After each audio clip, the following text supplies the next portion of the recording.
Hello, welcome to Cinema Savvy. We are here today to give our review on Ghostbusters Afterlife, which is the latest installment in the Ghostbusters franchise, or Ghost Corps, or whatever it is now. That took me by surprise. I didn't remember that being a thing, but I think that was since the 2016 film, if I remember rightly.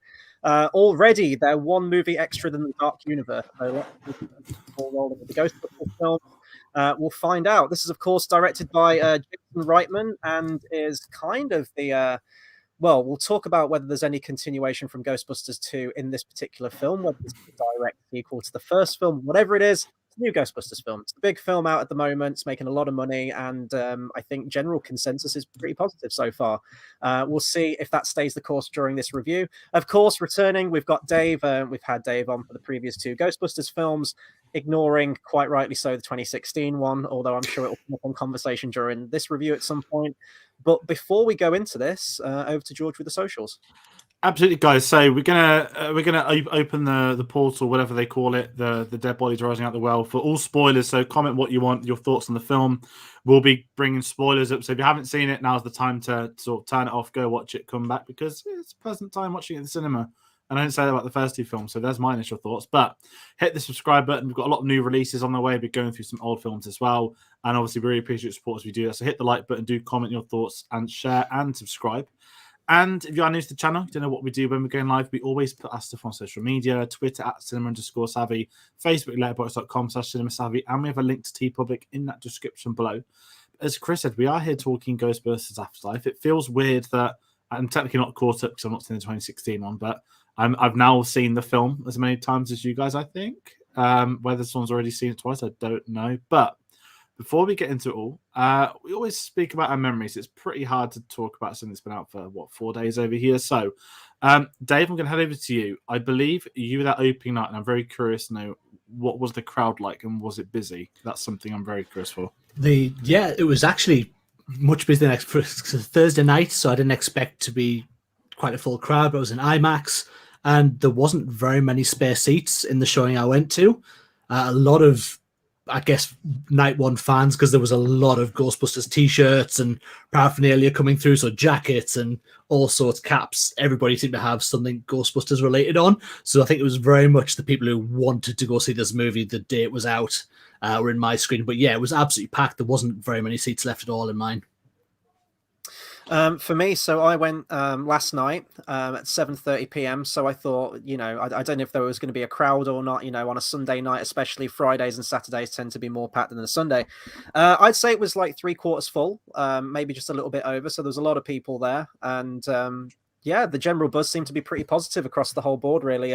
People were laughing at the funny jokes and they seemed into it. And yeah, and I guess my initial opinions on it, I was kind of into it as well up until a point. This was a lot better than I initially had any hope that it would be.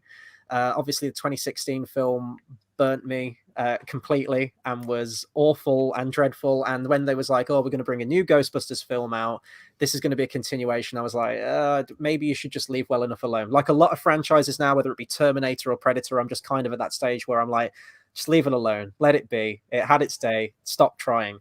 And I was kind of pleasantly surprised with this one. I do have some problems with it, mostly towards the third act, but I thought it had a very fun family movie feel to it, which is very different from the original Ghostbusters. I will say that. I think the original film is more of an adult film. Obviously, kids responded to it as well, but the jokes in there, it's very cynical and sarcastic, which is fundamentally where the humor comes from with this.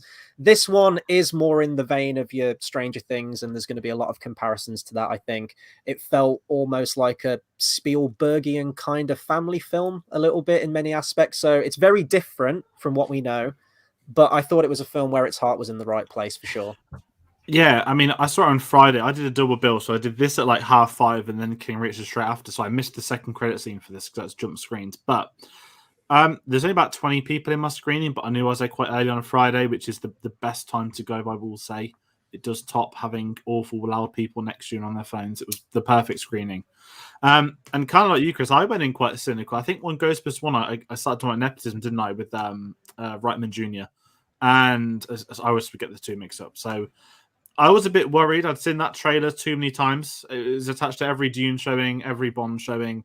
I watched those films a lot over the last couple of months, and almost every other film. And I was like, okay, we're just going to get Strange Things mixed with The Force Awakens, and that's how I went into it. And I think we spoke on one of the Ghostbusters reviews that things were looking positive with the fans, the reaction to it, and that was quite surprising. And I kind of went in quite open, and I really enjoyed it. I was drawn in more by the story, and I think that's where this film is now. That I've seen a lot of, not criticism of it online, but there's a lot of people that are saying that Ghostbusters has forgot that it's a comedy. They've forgotten its roots, blah, blah, blah. And at the same time, I appreciate people saying that. I think Ghostbusters has evolved past being a comedy. I think it's too big. Not even too big a franchise, because there's not many entries where a franchise would go.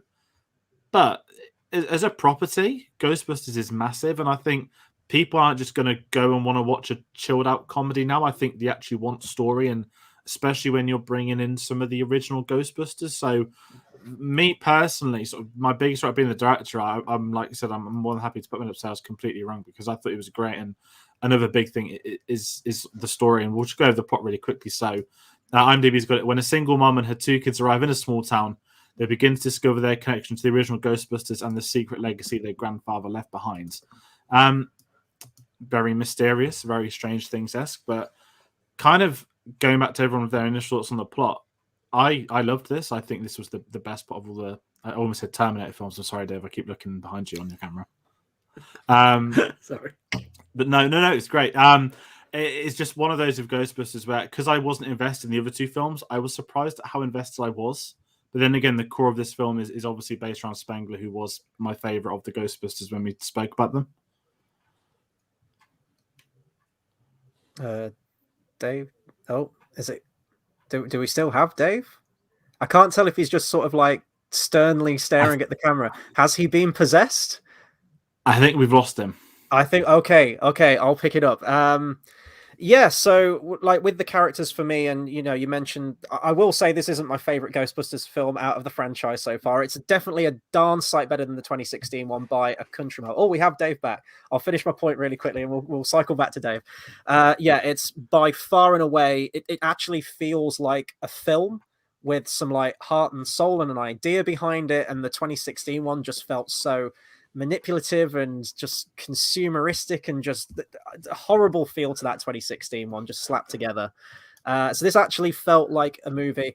I still, the original 2 Ghostbusters film, I probably say that this is a better film objectively than Ghostbusters 2, but because Ghostbusters 2 has that original cast to it and somewhat of the same kind of sensibilities and humor as the first one, I think that is going to be slightly above it for me. Could be nostalgia talking as well, just because I've spent more time with Ghostbusters 2.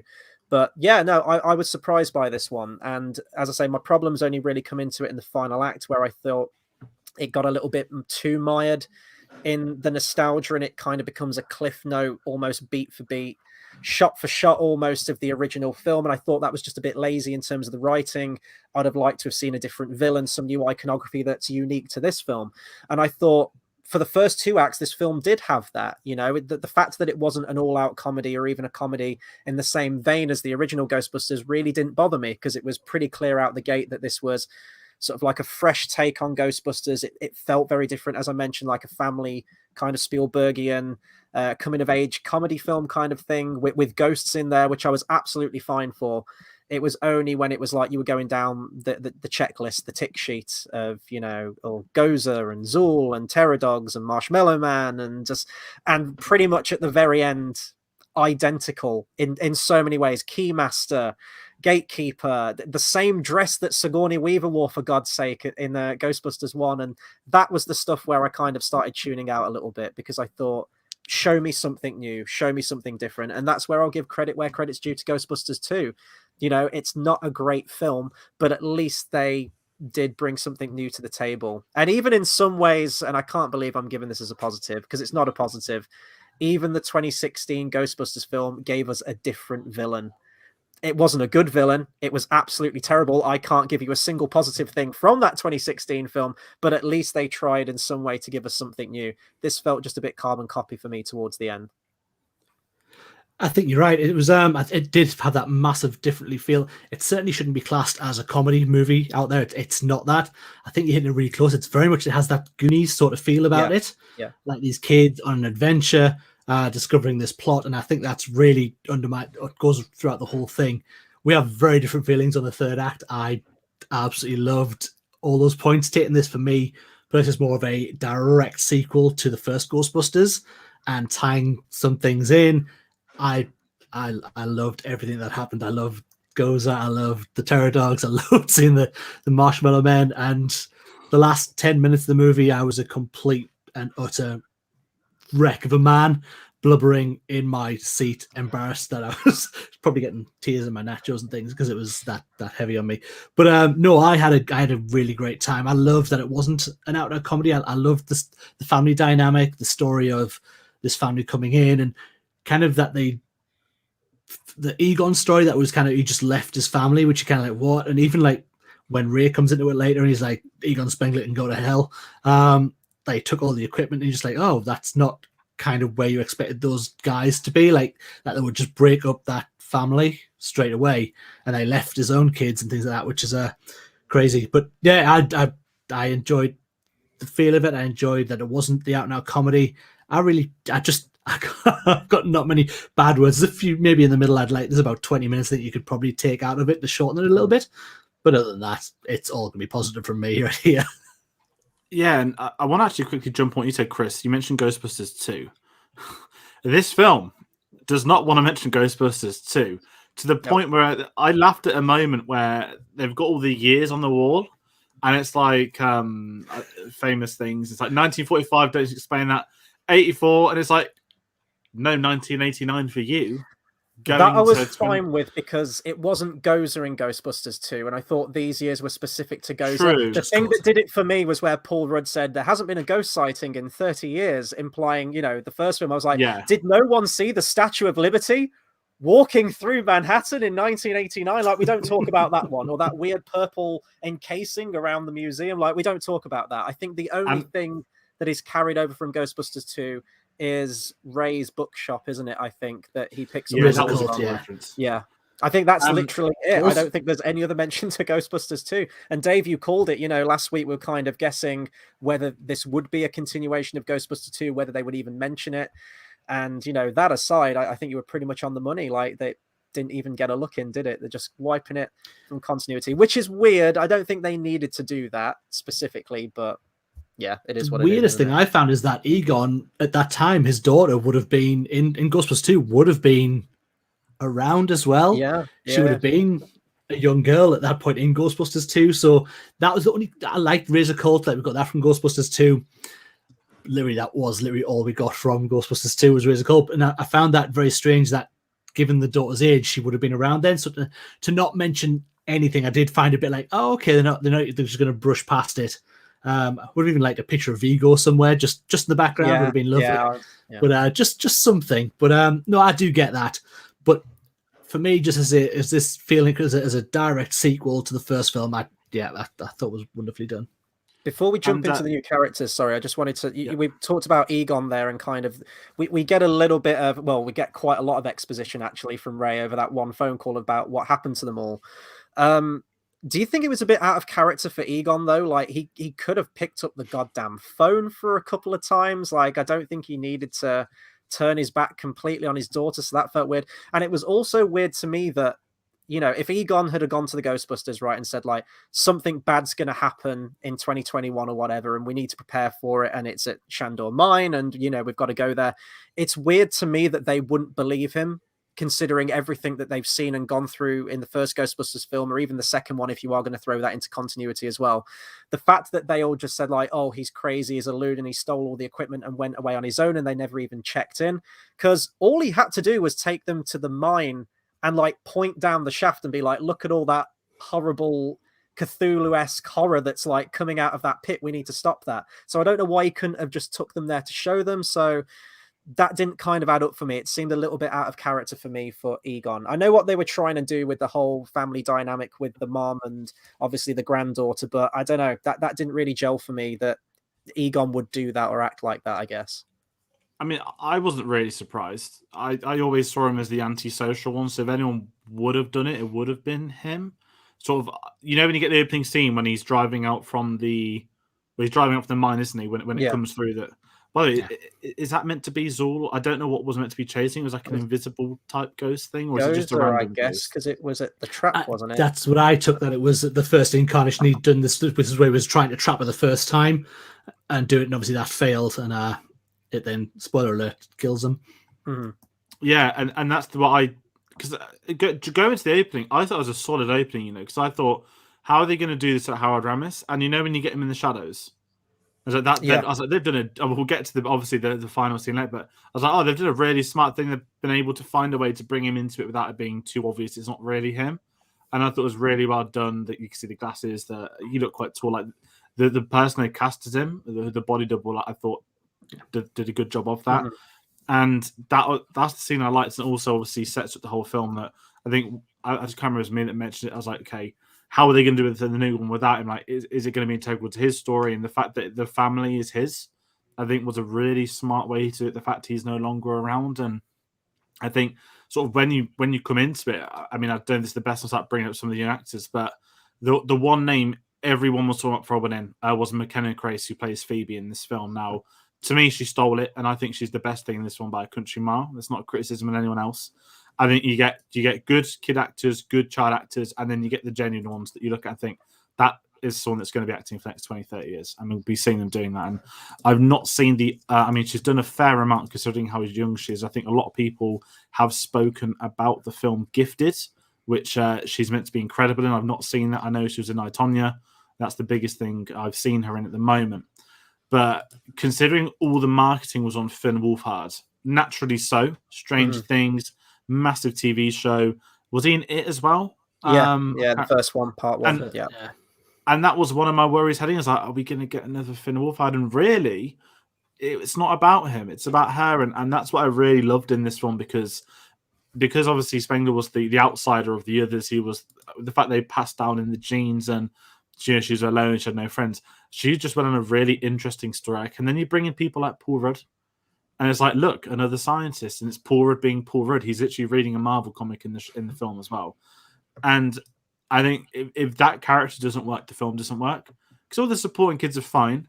I really like podcast as well, but I think McKenna Grace is on a level above the rest of them. And I think as well, naturally, she looked so much like him, but with the whole costume as well, what they go for, not just the glasses, but the haircut, and I think the actual clothes as well. It worked so well for being like the granddaughter of Spengler. And the fact they didn't even try and make it a big reveal, I think it was just naturally done quite early on. I think really helped it too.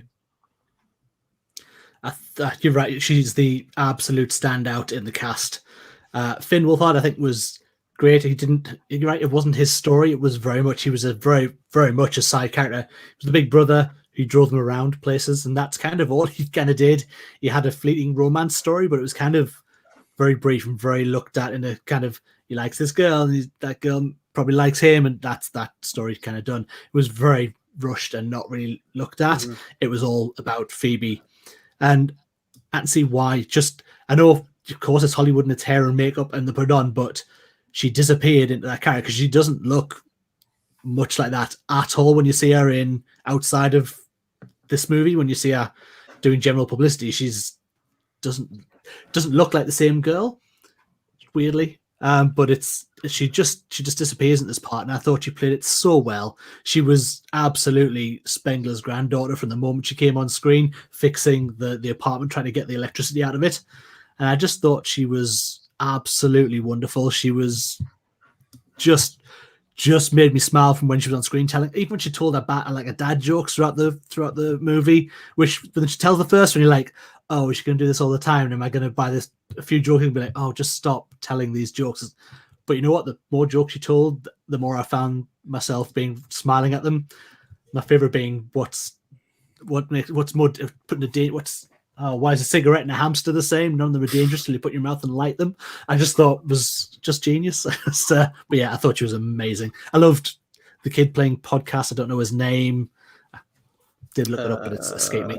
Yeah, I'm trying to find it on here. Oh god, there's a lot of names here. The fact there's a character called Podcast, that's definitely like not an age thing, but that's Logan Kim is the kid's name. But I love the fact that it was him who called himself Podcast as well. When she asked Podcast, yeah, I just call myself that. So it wasn't like it's his name. It's not a nickname he's being given by anybody else. It's not a cool thing. He calls himself it, trying to make people listen to his podcast, and one person does, fortunately. But yeah, so those two are definitely the favorite of the younger stars. I thought they played really well off each other as well. They had really good chemistry. So yeah, but she was fantastic. Yeah, I think the casting was pretty spot on among all of them. I really like the kid actors because, you see a film with kid actors, you're like, oh, Christ, here we go. But they were all really good. And I think that is where the Stranger Things sensibilities are coming in. It's the Goonies thing, as you mentioned, Dave. It's kids in a group that are talking like adults and have very much that adult kind of sense of humor to them. And I really appreciated that. And I thought they all worked off each other really well.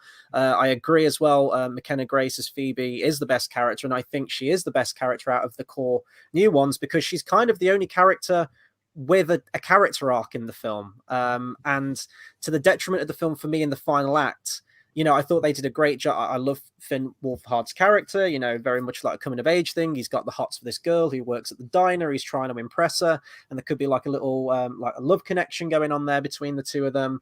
Podcast as well was really funny at the start. But then by the end, they're kind of not instrumental to anything. They're very much sidelined. And, we'll talk about the big ending of this film. It is really just Phoebe and a few other people that kind of save the day to the point where, like, what's the point of Finn's character, Finn Wolfhard's character? What's the point of all these other characters? And I thought that was a shame because I would have liked to have seen them step up and, almost become, I guess, like the new Ghostbusters as a team and working together. We get elements of that throughout the film, but you kind of want that for your ending. You want to see them all come together. And you mentioned that, like, the love thing as well, that never really came back. That never really had a payoff or any kind of conclusion to it, which kind of makes the rest of it feel kind of pointless in hindsight. I will say as well, throughout the film at the beginning, it's very weird how no one has reactions to these ghosts, adults or children. There's a scene where they all kind of go and hang out at the mine shaft, and this terrifying, like, goddamn demon flies out and screams and flies off in a jump scare. And they all start laughing, or the bit with Paul Rudd where he opens the trap and this horrible... There were a lot of jump scares in this film, actually. A lot of them got me. I probably jumped out of my seat probably about 3 or 4 times during this film. He opens the trap, this thing jumps out and flies off, and everyone's really cool about it. Every single person. No one has any kind of reaction to it. And, thinking back to the original Ghostbusters film, from the very opening of the film with the library ghost, right? What is everyone's reaction? They've built it up. They want to make a connection with the other side. They finally see a ghost. What do? They all run out screaming and react like any normal person would if they saw something like that. So I don't know. It's a bit of a nitpick, but that it just kind of threw me off that there wasn't any kind of real human emotion to seeing these like horrific, weird things. I don't know. Just throwing that out there, I guess. I'm not gonna lie, I didn't really notice it. I don't remember many people seeing the ghosts, which that's why I probably just didn't think much of it. But I know the taxi driver one, did that appear in someone's screen? But there was only really, when you think about it, that's for being a movie called Ghostbusters, we got the Muncher, we got the taxi driver ghost, and we got Gozer. So really wasn't much busting of ghosts to be done. The Terror Dogs, yeah, but like the marshmallow, but there wasn't like had slime, and then you had all those ghosts throughout New York, all the way through, like different things. In there was the eyeball ghost in this one we saw, which I think was from the animated from series. The toy that was a kind of toy that like the eyeball popped out. It was like, oh, that's okay, I remember that. But it was very like strange. There wasn't much ghost activity until really we got to the crux of let's say that third act. Yeah, absolutely. Go on, sorry. You mentioned Muncher. For a new ghost, I thought in the trailers that was like Slimer and he's blue. Yeah, now. I did too. But it was like, oh my god, like that was actually like a new ghost thing, and I thought he was great because he actually has a part to play in the plot later on as well, which is again something a bit different. But also, there was just something really weird about the design, which I loved. I don't know if that sounds ridiculous, but it was like he's not surprised Slimer. We didn't get Slimer in this. In all honesty, with everything else they threw in, like even the post-credit scenes, I was expecting, oh, here we go, they're going to show Slimer, and they didn't. So I respect that. He does look very similar to Slimer, and like you, I thought it was Slimer from the trailers, and I was like, oh, they've changed the design a bit. Well, it doesn't quite look like Slimer. So I congratulate them on coming up with a new one. It is like the standing kind of Slimer character, but at least it's a new character. And I actually thought that action scene was really fun. Throughout where they're chasing him down the street and they're kind of blowing up half the street in the process. The gunner seat, I'm like, they're going to release a new Ecto 1. I know it. I can feel it. And it's going to have the gunner seat. The little remote control trap thing as well that was goes great. along The with little it. mouse droid. Yeah, I thought it was a neat action scene because we've never really seen the Ecto One in an action scene before, have we? Really, it just kind of gets them from A to B. That's what I'd always thought, because obviously I'm behind, so I thought the Ecto-1 was this, like the DeLorean in Back to the Future, like the Falcon in Star Wars, and I was like, like the Ecto-1's never really been used. It just looks cool, but in this one, it has a purpose, and the run at the door thing was great. All that stuff, all the gadgets in it, it was a really smart way to bring it back, and the build up to it as well, with the torch breaking as well, all those kind of bits, like they're trying to delay the reveal of the car, and Finn Wolfhard just wants to drive it for the sake he wants to have a car to drive around, very reminiscent of a Tobey Maguire Spider-Man film. I'm going to add that really quickly. But no, going off that we said there, Chris, the action scenes I thought were quite good. Even the final one, there was something in this, because I don't know what it is I've struggled with the other films, but to me, this is the one that clicked. And I don't know how much of that also goes to, I'm going to call it the Force Awakens stuff. I predict it from the get-go. The opening, that until the end, the film feels very Star Wars, and that's not criticism, that's a compliment. It's that your heroes from the past are in theory myths now. It's so long ago, as a generation before, and this is us discovering it. And there was a lot of similar story beats, which I really appreciated, because obviously Star Wars, I went into that film knowing everything there was to know. Anything meant anything, and in this one, I mean, we'll talk about nostalgia in a bit, but like, oh, look, a chocolate bar wrapper falls out the wing mirror. Like, wow, that means something to somebody, but not me. Mm-hmm. And that was what was really interesting, was to go into this as someone that isn't connected to the other two films. Yet I was able to follow it easily and have a good time. And it's probably my favorite of the three I've seen as well. I'm going to put that there. But I liked the whole mythical stuff. And again, you've got new characters that are being brought into it. One of my big criticisms, and I don't know if this is actually a criticism, was the return of the older ones. Now, Dan Akroyd, I loved. That made sense. Bit weird to find him in prison, but okay, it's fine. That line before it as well. I'll get to it in the nostalgia. Yeah. Jesus Christ. Sorry, carry on. It was when they just, to bring Force Awakens back into it, we've spoken in the past, and I've said, oh yeah, when the lightsaber went back and Rey caught it, I thought that was going to be Luke Skywalker the first ever time I saw it. And I was like, I'm so glad it wasn't Luke. And in this one, it was the original Ghostbusters. And I was like, I know they're in it. I know they're going to be in it. And I know they're going to turn up at the end. But there was something about, I just wish there was another way for them to come into it. Like they not turn up in the heat of the battle, but they committed to come to. I don't know if I'm wanting to see them too much, but I wish we'd have had maybe one more scene of the original Ghostbusters crew before they turned up at the end. Mm-hmm. Because I just felt you were missing something with them. That we literally just had action sequence, finale, go home. We're done for the night. And I just think we could have had maybe one more scene with them. I get that. I think it would maybe, even if it was a Ray getting the band together sort of thing, like we need to go do this, like Blues Brothers style, when he gets the band together. Just something, I get that, where he could have gone to see Peter at the studio, wherever he was... is it lecturing, or he had a back TV in show? Academia, wasn't he? They mentioned, yeah. Yes, back in Academia, and gone to Winston's towers of money that he has somehow. So yeah, I think it would have been, maybe that would have been nice, but just from the moment they came on screen, I was too much tears in my face and crying to care at that point. I was surprised to see them, actually. I will say that now. I know that before we went live, you guys said that, oh yeah, Bill Murray was cast, Sigourney Weaver, everything way beforehand. I must have missed that memo, because I knew that Ray was in there, Dan Akroyd. I assumed Ernie Hudson would probably be back in it, because by God, that guy's gone to like every convention, every Comic-Con, everything. I don't think he ever takes the Ghostbusters clothes off, does he? I think he's always in the jumpsuit.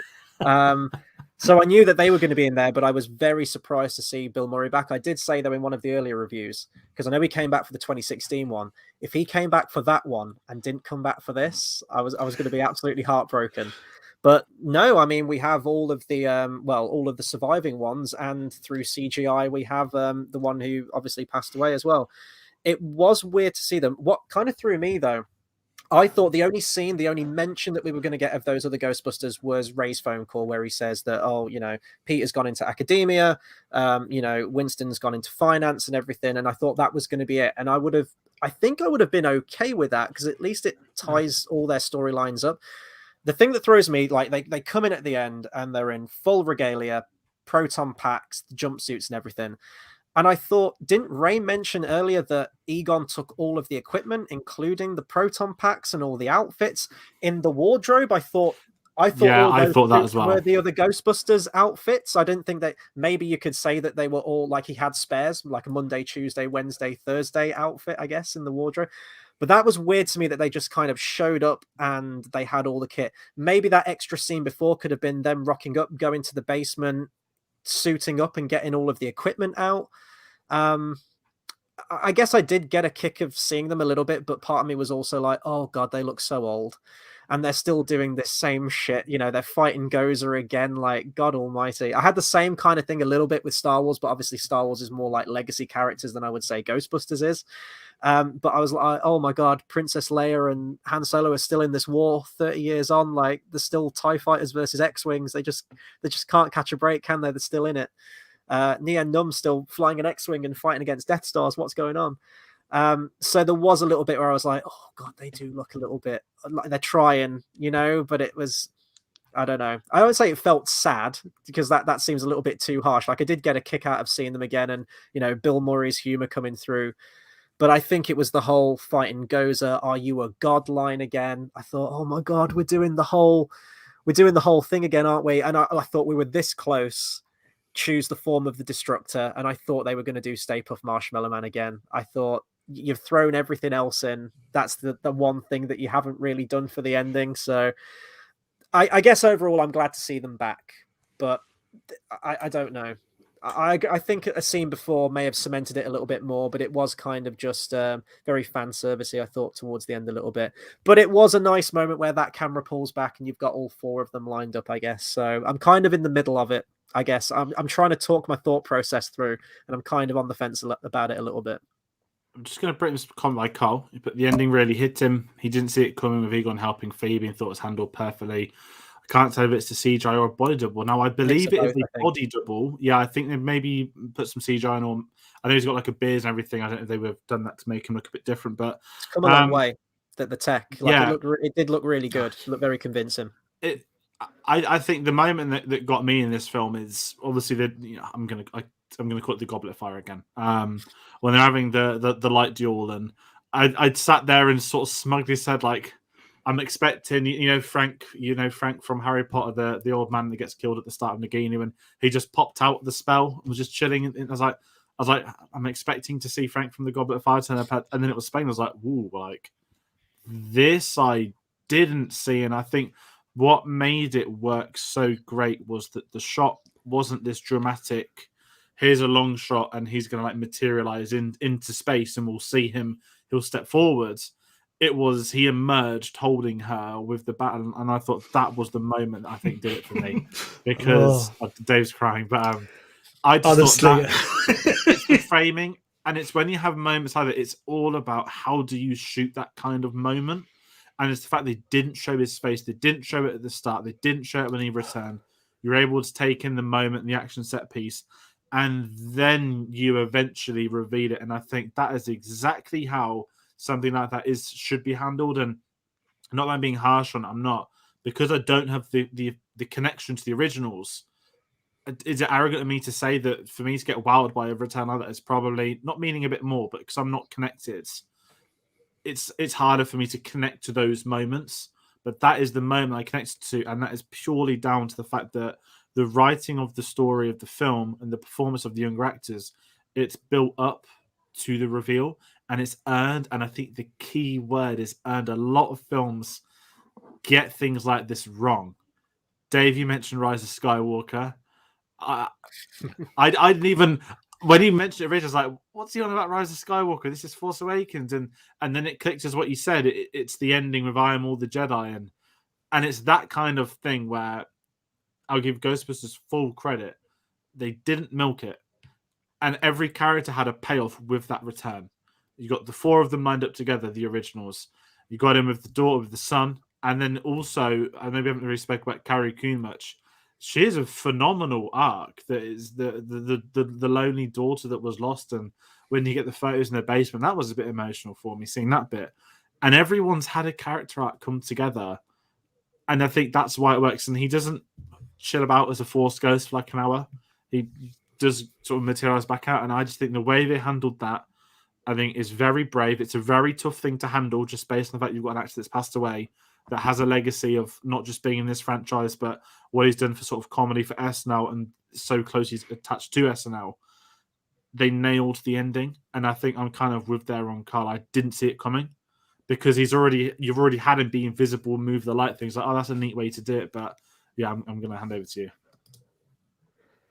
I mean, okay, let's get through this. I'd love the movie up to this point.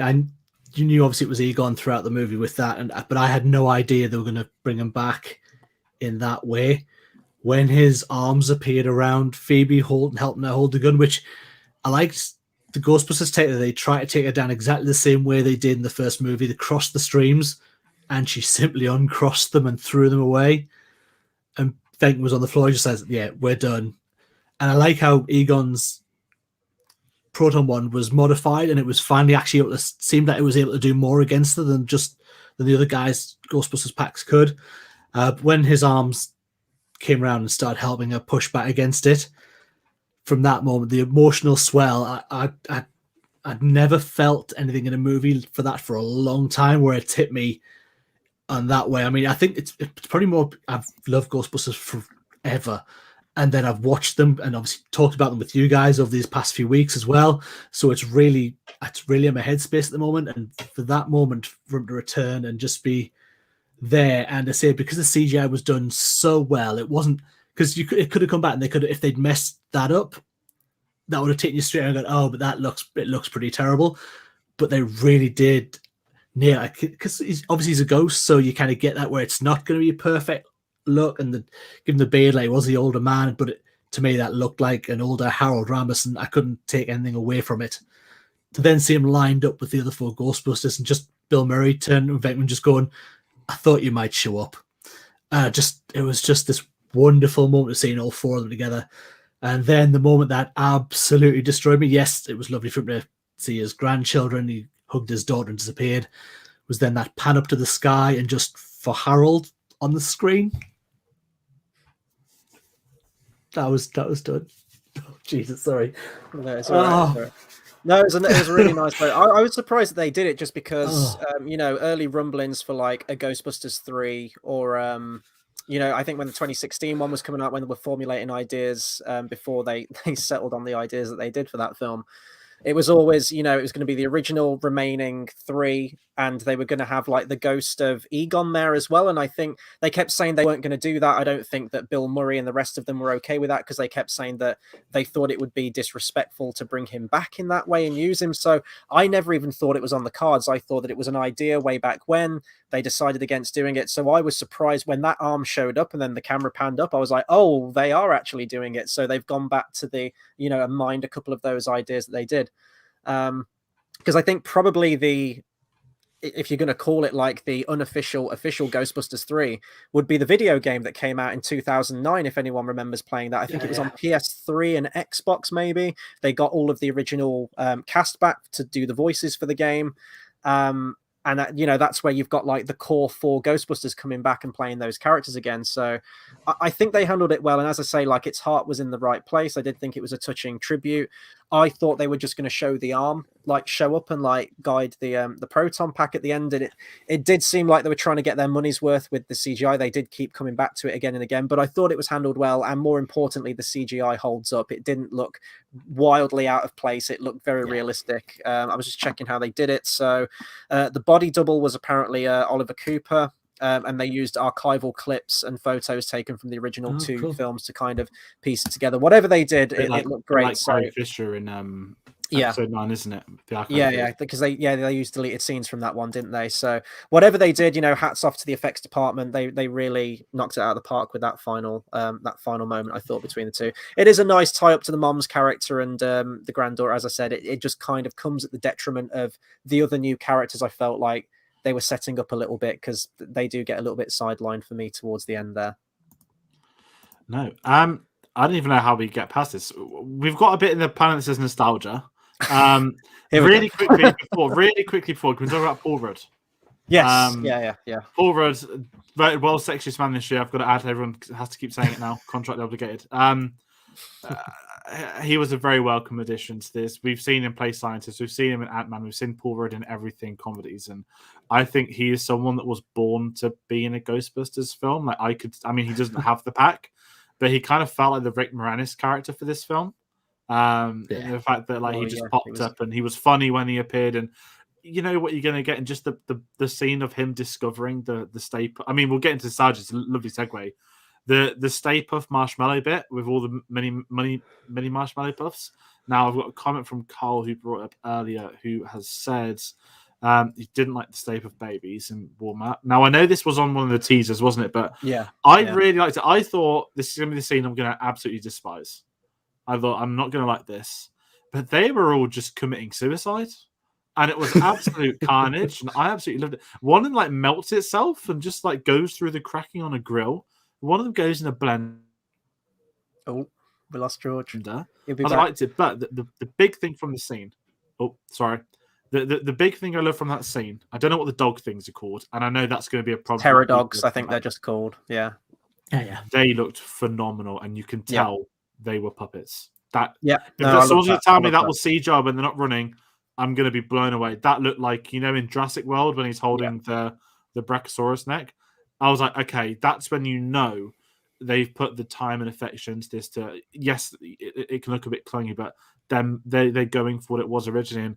And I respect that the fact they brought them back is one thing, but it's the fact they're not just a CGI abomination. I think that went a long way for that scene with the dog thing. So I'm just going to give that. But yeah, Paul Rudd and Demon Paul Rudd as well was unbelievable. Go on, Dave. Just talking about, we'll get nostalgia. I just want to say as well, before we went live, that revealed to these guys that was Olivia Wilde who was playing Gozer as well. She's looks so spot on to the original character. But let's go nostalgia before Chris comes in and ruins it. Oh yeah, I'm going to bring the mood down, guys. I'm sorry, you have been warned. It for me worked. So the nostalgia was. I think I said on Ghostbusters 2 when we said our expectations that I expected it to be a play for play on. We're going to get callbacks to the first movie right the way through. I didn't maybe expect it to be quite so heavy as a reference to the first movie, but I did like from the moment they told us that they took I think it was the girders inside of the original tower that the first film happened at were taken from that mine that we were in this movie. They took the stonework from there. For me, that was kind of like, okay, I kind of get it. That was not full on Gozer. That was okay. That's Gozer coming through. Now this is where Gozer is housed. This is where it's from. Awesome J.K. Simmons cameo in this point as well. Inside the cave. 5 seconds. Yeah, in a few seconds as the dead creator. I thought it was excellent as well. There was so many points in this. Obviously, we have Ecto 1. Stacks of books inside Egon's place. Spores and molds. Fungus. Yeah, spores and molds all over the place. The mini Stay Puffed, the Terror Dogs, Gozer's actual the staircase where they come down. It's all from the original. But for me, that it just worked. Every beat of that for me wasn't it's fan service. That I was so into the story that I was like. Yes, I was Ghostbusters 2, but for me, I was like, when I was in it, I was like, this is a proper full-on sequel to, you could watch Ghostbusters and then watch Ghostbusters Afterlife and then being like this exact sequel and go, okay, this is where it's the continuation on and how it got bigger and where Gozer was. It just, all the nostalgia it was, I enjoyed every piece of it. Bring it all to me. I was in too happy a place and made me smile. And I thought this film was so wonderful. It didn't affect me at all. I loved it. I loved every beat of the nostalgia. See, Didn't even cry this time. I mean, you might have to. What I have to say about it, maybe. I was with this film for like the first 2 acts. Like I was loving it. I was loving the direction it was going, and I didn't hate this film by any stretch of the imagination. So everything I'm about to say, it's not like this ruined the film for me completely. I still had a good time. I was entertained by this film. But I did think the nostalgia was too much. And the scene that kind of sealed the deal for me, and I guess I should have, I was prepared for it because I think it was in all the trailers, was the mini Stay Puft scene. Stay Puft worked in the original because it was the rest of the film was kind of played very straight, so that when the ridiculous stuff did happen, that was the joke, and it made it work for the film a lot more. And it was choose the form of the Destructor, and it just popped into Ray's head, Stay Puft Marshmallow Man, there it is. So I don't know why we have loads of little Stay Puffs now, because that only appeared in the original because he picked for that's what like the world ender was going to look like. So it is just in there for nostalgia. And I think a lot of people were saying beforehand, Baby Yoda, Baby Groot, like these cutesy little characters, and this is kind of Ghostbusters' answer to that, to have all these cutesy Stay Puft things. It just felt like it just really didn't need to be there. This scene, like the film just kind of stops, like he goes into a Walmart, he's shopping for ice cream, and there's no one else in there apparently. Like he's the only one in there, and then there's this whole elongated shtick with the Stay Puft. It was almost like I was watching Gremlins or something. And then the Terror Dog showed up, and I thought, oh, here we go. I agree with you, George, though. The puppets look fantastic. And obviously the updated CGI, that was probably one of my negatives from the original Ghostbusters film. I respect all the visual effects artists at the time because they were really rushed for time and having to like get it done. But the effects do look very ropey at the best of times in that original Ghostbusters film. Oh. This with a 2021 update looked absolutely great. And, a mix of the puppets, a mix of the CGI, maybe even some stop motion in some parts, or CGI to look like the same kind of graphics and motion that they had in the original. It looked brilliant. But we got to the Terror Dogs. I thought, we're doing this thing again. The Rick Moranis thing, he does serve that character. Ant-Man reference. I saw it too. Oh, yeah, of course. Yeah. I never even thought of that. That's pretty cool. But yeah, he is like the Rick Moranis character. He is the Keymaster, isn't he? Again, and we do that whole thing and the whole possession. As soon as it jumped on the car and the eyes went red, I thought, oh, we're doing this whole thing again. The scene that absolutely did me in was the mom in the chair, there is no mom, only Zool. And I'm like, oh, we're even doing this. And like the heavy breath, like panting in the chair, the arms coming out of the chair and stuff. Actually, was that at the beginning of the film? I can't remember. It was so much. I was like, oh my God, we are literally just doing the original film again, aren't we? And then we get Gozer again. And, the costume looks great. I didn't know it was Olivia Wilde. Like, she plays it well. But I was like, did we really need Gozer again? The staircase, the same dress and everything. The Keymaster and the Gatekeeper standing at the side and turning into the dogs in the same way where they transform into them. It was everything. And I was like, you're literally just making the first film again now, and you've kind of lost me. I would have liked a little bit more imagination, a bit more originality. And I think it would have been there because it had a great lead up. The casting was great. I liked these characters. I just didn't want to see a Cliff Notes Ghostbusters 1 again. And then that kind of compounds as well when the original cast show up in full regalia and they approach Gozer and they're doing the same thing again, a you are God, and it just feels unoriginal. It just feels really uninspired, and I don't think they needed to resort to Gozer, so I thought that the nostalgia got a little bit too much. I'm fine with the PKE meters, I'm fine with the Ecto 1 coming back because they are kind of part and parcel with Ghostbusters. Even the music as well, I wanted to bring this up as well. So the composer of this film is Rob Simonson, but they went back and used a lot of Elmer Bernstein's music in there from the original Ghostbusters, which Ghostbusters 2 didn't even do. And that added such a cool layer to the film, I thought, going back to some of those score. And even the new score, it's almost like what Michael Giacchino does a lot of the time, where he kind of adapts his sound and his score to fit in that same kind of sound from the original. So the music worked really well for me, actually, the score. And I thought that was a nice level. And that kind of nostalgia is fine because that is the sound of Ghostbusters to me, is that Bernstein score. It's just the actual parts that make up the story that I thought they went a little bit too overboard on the nostalgia. Didn't make me hate the film, but I just thought, they could have done better there. They could have shown me something new. Show me a new villain, show me some iconography specific to this film, rather than a film that came out, in 1980. Was it 1984? The original came out. What I'm very surprised at is they didn't play the theme until the end. Yeah, when they've got, because I love the bit when she's on YouTube looking at the original, the trailer, and, not the trailer, but the advert, and it's. I was expecting like opens new tab listening to Ghostbusters theme tune or something, because it's in universe, as we said in Ghostbusters 2, right? They're playing at the parties in universe, and I'm really glad we didn't get it until the end, because. But what we do get is that awful line when they're in prison. Yeah, She's like, I want my phone call, and the whole I film. was like, you've gone from Dark Knight to Ghostbusters in 10 seconds. I want my phone call. Yeah, no, I thought that's. And he's like, "Who you gonna call?" And then he turns to the screen and rings. And I thought, my eyes have been doing a lot of rolling back at films recently, but this one, I wanted to walk out after that line. I think I audibly groaned in the cinema. It just kind of came out. I couldn't help it. It was involuntary. Yeah, just comment on the nostalgia stuff. So I didn't mind it. Now, whether this is because I like The Force Awakens, I don't know, but I'm not surprised by them going back to their roots for a film like this, because this is the whole like new generation type thing. And I think for me personally, did enough changes to the key story to get away with the ending. I think if you just had four people come together, start fighting ghosts, and they get all this equipment from someone they inherited, I'd be like, Whereas I think because there's a story going, when it gets to the end part, and the fact that J.K. Simmons popped up and didn't just pop up, he got ripped in half. I was like, oh my god, we're getting J.K. Simmons as the villain. So no, we're not. And that dashed. And I'm gonna be completely honest with you guys. I didn't even realize. Not the fact I didn't realize Olivia Wilde. I'd forgotten that was the villain from Ghostbusters 1. Oh my God, George, come on! But 2 weeks ago, you watched that film.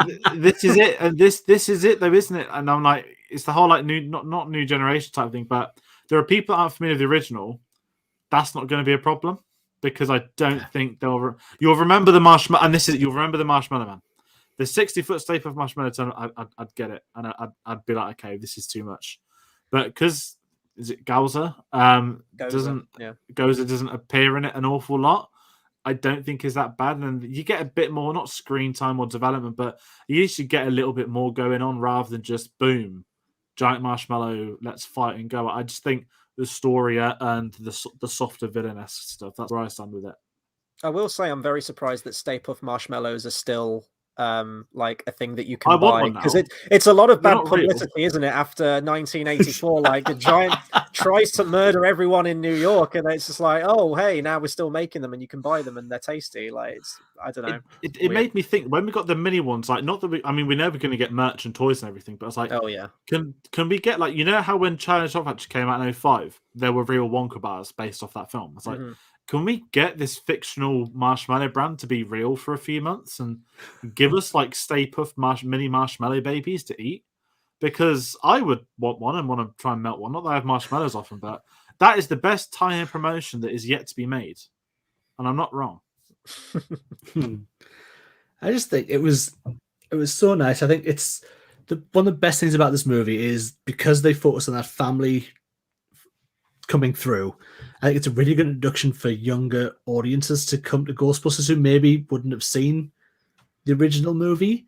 So I think it would be really nice, especially young girls who were coming to see this lead character, who's this out of sorts young girl who's not the popular kid in class, who's the nerdy scientist. And I think it's a really nice touch that people could see that and be not just inspired, but like just some movies don't speak. Certainly the first Ghostbusters does not speak to your female characters in any way, shape or form, apart from being a bit derogatory and a bit sex pesty around.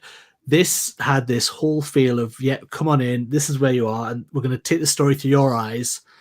There's a big family dynamic, and I think it's a really nice, I say just a nice introduction to whatever they're going to do, which the sequel bait does quite well in the final scene at the end of the credits, that they're going to do something. And I think it's a really nice introduction if people aren't good. Some kids who could go see this maybe aren't quite old enough for the original Ghostbusters, just because of some of the humor and some of the scares even maybe are just too much for some youngs. But I think they could go into this. I think it's 12A, but I didn't really see why it's a 12A. There's a couple of jump scares, but other than that, I don't think there's much in there to keep younger ones away from it. So I just thought it was a really nice way to do that, to introduce new people to the franchise. Well, I mean, certainly me and Dave, like, we watched Ghostbusters when we were young, right? Like, we love it. We gravitated towards it. We might not have understood all the jokes at that age or whatever, but there was something still there. So I don't know. I think I think kids could still acclimatize to it now. Visually, it might look very dated, by just 2021 standards of filmmaking. But yeah, if I'm going to give final thoughts on this film, for me personally, I liked the tone of it. I liked it as a continuation. I thought it was working really well. The casting and the characters I thought were pretty fun. But then to me, a lot of them didn't really get a character arc by the end of the film. My problems really with this film just come in for the final act, in all honesty. And I just thought the nostalgia got a little bit too heavy-handed at the end. It became a carbon copy of that original film. I mean, if this makes a lot of money, which it looks like it is doing, I don't think there's much competition coming out at the cinemas, at least for the next few weeks, certainly. So I think it will do very well. It's got that family dynamic. It's got the nostalgia of people that grew up with the original wanting to see it as well. So I'm sure Sony will be making a lot of money, and I'm sure we'll get that TV series or whatever it is they're working on next. I did like the post-credit scene with Sigourney Weaver, though, because that caught me off guard. Again, it is kind of another scene of nostalgia with the whole buzzer, but I guess now that this kind of eliminates Ghostbusters 2 out of the equation, and a continuation of the first one, you could say that Peter and Sigourney Weaver, Bill Murray and Sigourney Weaver got together at the end of the first film. They're still together. So that made me smile. The endings kind of got me scratching my head. I'm like, what are they going to do with this? And I'm just worried that they are going to milk it. I mean, it is Sony. They're going to be milking the Spider-Man franchise in a few years' time. Make no bones about that. They kind of already are with Venom and Morbius, and God knows only what else they're going to come out after that. But it's got me intrigued as a continuation, but this was way better than I ever thought it would be based on the trailers. I just have a few problems with it towards the end, but overall, I think it's a solid family film. Very different in style and tone to the first Ghostbusters film, but it's not a bad film. I'm not going to say it's a bad film. I was quite entertained by it beginning to end, in all honesty.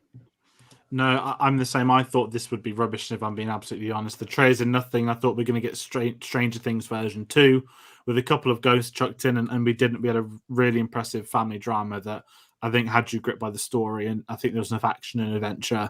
I think Christian mentioned this sort of Spielberg, and I think that's probably one of the best terms for it. There was just something that clicked, and I think they're the right people on board for this film to work. I think any of a director, but I think that Jason Reitman, obviously, with his connection to the franchise, with his father, and obviously people he'd grown up around, I think you can tell he's got enough love and respect for the original to have pushed that forward to the film he got. So absolutely commendable. And yeah, box office wise, 45 mil opening weekend, solid numbers, pandemic wise as well. Curious to see. There's nothing out for a couple of weeks now, so I wonder if it could stay top this week or if House of Gucci's going to do something. So it's going to be very interesting, his box office run.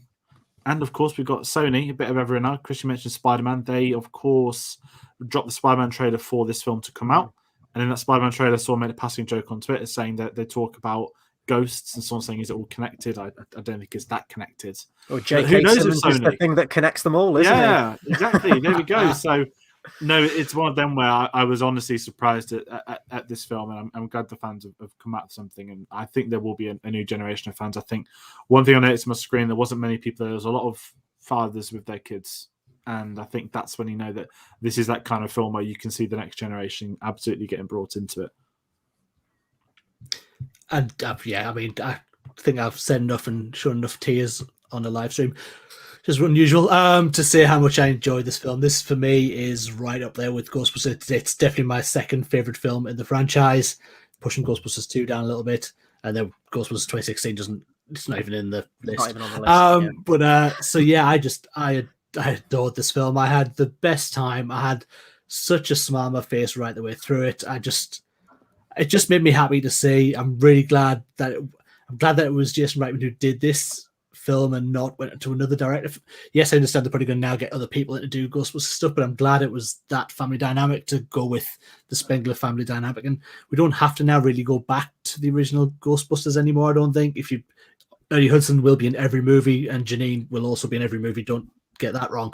But we don't need to really go back to anybody else. But I loved this movie. I had the best time with it. I can't wait to see it again. Yeah, Ernie Hudson's always going to come back. Like, what's he say in the first film? If there's a steady paycheck involved, I'll believe anything you say. Like, that guy loves that Ghostbusters money. He's going to be coming back.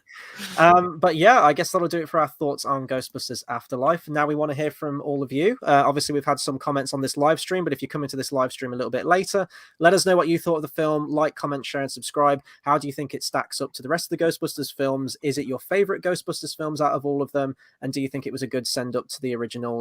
Anything regarding Ghostbusters or the future of Ghostbusters, do let us know. I don't think we're going to be going back to the 2016 one, are we? We have reviews on that. If you are going for completion, it's on there. Go and check them out from a few years ago now. We also have a lot of other stuff coming up on the channel. One review we're actually going to pre-record right after we've done this one. We're very down to the wire on these ones this week, but coming tomorrow, we'll be concluding the Austin Powers trilogy with Austin Powers Gold Member. That's obviously coming tomorrow at 8 p.m. GMT. And then I'm going to pass over to George for this one. I think this is going to be we had an absolute blast talking about the first one. What have we got coming up on Wednesday, George? Another Sony film, arguably Sony's greatest ever film, is Spider-Man 2. The review's coming out this Wednesday, the 24th of November. As we build up to the new film, we've said it a couple of times today, we're going to get a Spider-Man review out one every week. On the last week, we'll drop both Amazing Spider-Man films on the same week because guess what, America? We get it early and we don't care. I really wanted to laugh, but I can't do a laugh that well. So, no, it is one of them where if you're into Spider-Man or if you're intrigued with the new film, you want to know our thoughts on the original, come join us this Wednesday. As we said, we're going to be doing the Maguire films, the Garfield films. Who knows? They might pop up in No Way Home. I keep saying that. I have to keep saying that because it's not official. And yeah, so if you like Spider-Man, this is a place to be. I watched it last night. I've been emotional. I've been listening to the score all day today. When Dave started crying out, not to sort of mock it or steal, but like I did think, not dwell on it. Is that going to be me in a month's time? Yeah. Is there going to be a web sling and you're going to get a Danny Elfman theme coming? Like, am I going to be Dave? So yeah, it's we're heading into maybe the biggest month in Spider-Man history.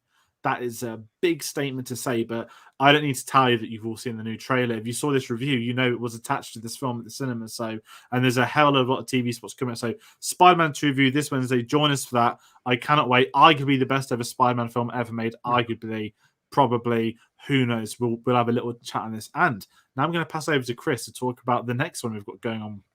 Yep, so this is the film preceding the Lord of the Rings trilogy. So I won't say this completes our Peter Jackson retrospective because, of course, we're going to go past Lord of the Rings into the month of January as well when we get to King Kong and the likes. But this is The Frighteners, the 90s horror comedy film, which I have actually watched earlier today.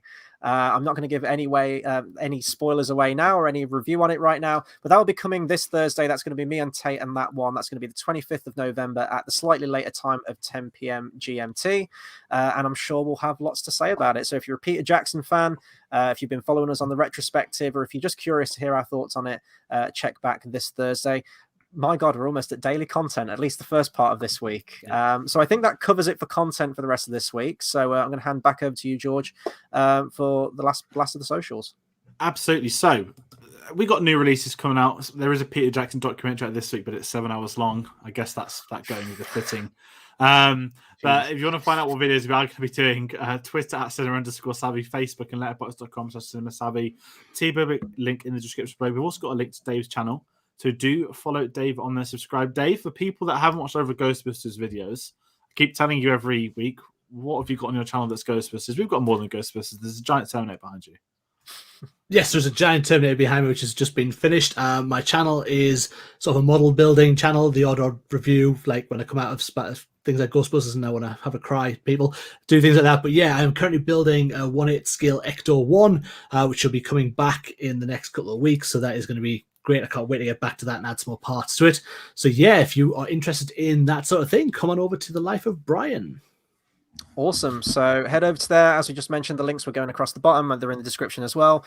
That'll do it for us for Ghostbusters Afterlife. As I mentioned, we've got a pre-recorded another review right now. So thank you to everyone that's watched this live stream today. Until the next video, we'll see you guys next time. Take care, everyone.